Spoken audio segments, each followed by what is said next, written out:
A mangled dumpster sits on the sidewalk at the site of an explosion that occurred on Saturday night on September 18, 2016 in the Chelsea neighborhood of New York City. For 3 days, it sat in the corner of the courtroom near the witness stand, covered in a heavy white blanket. Did the jurors notice? Did they wonder what it was? Sign up for the morning briefing newsletter. It could have been a desk or a pile of boxes, almost anything. But there, hiding in plain sight, was a powerful piece of evidence in the United States of America's criminal case against Ahmad Khan Rahimi, accused of planting a bomb in Chelsea last year. It was a dumpster, waist-high, green, a lowly thing in its natural setting, parked outside a work site, the sort of invisible street furniture one walks past without a glance. But here in court, it would be treated like a sacred relic, or, more accurately, like a Broadway prop, and a showstopper at that. The day's testimony had consisted largely of a detective's riveting account of disarming a second bomb. I briefly mentioned the dumpster in an article last week, but there was no way to do its presentation justice in that piece. I have covered many trials, and even among other vivid exhibits in this one, like a mangled pressure cooker and pieces of exploded cell phones, the dumpster stood out for its size and for the destruction to which it bore witness. On Sept. 17, 2016, a bomb exploded on West 23rd Street, sending ball bearings, screws and other shrapnel in every direction, blowing out windows and sending that heavy dumpster flying more than 100 feet through the air. It crossed 6 lanes of roadway and crashed to the opposite sidewalk. No one was killed. Injured victims have testified before the jury, describing injuries that have mostly healed. Not so for the dumpster. Dumpsters never heal. Outside the jury's presence, lawyers on both sides have argued over the dumpster for days.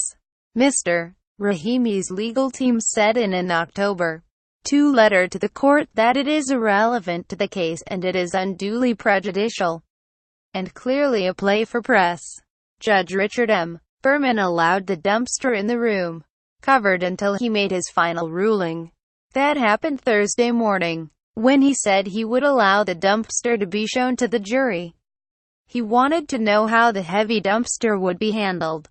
More arguments followed, essentially over stagecraft. I intend to walk up to the dumpster, lift the cover off, explained Sean G. Crowley, a prosecutor. Then she and others who were stronger would push it before the jury.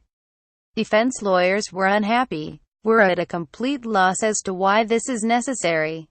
Matthew Larson, part of that team, countered. He asked that the thing at least be uncovered before the trial resumed for the day instead of some big dramatic unveiling before jurors. Judge Berman said no. I get to be the director of the courtroom, and we're going to do it that way. Showtime. Jurors took their seats and a detective on the witness stand identified the dumpster in a photograph.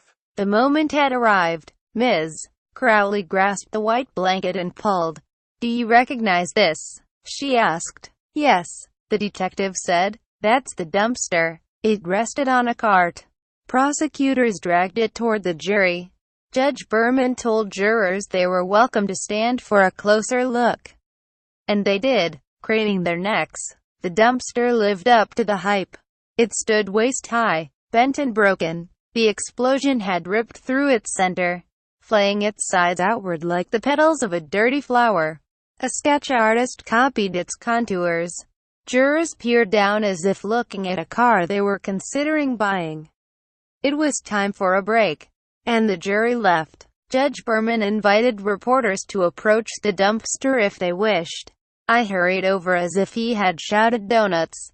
In my experience, it's very rare that we in the press rows get to inspect anything up close.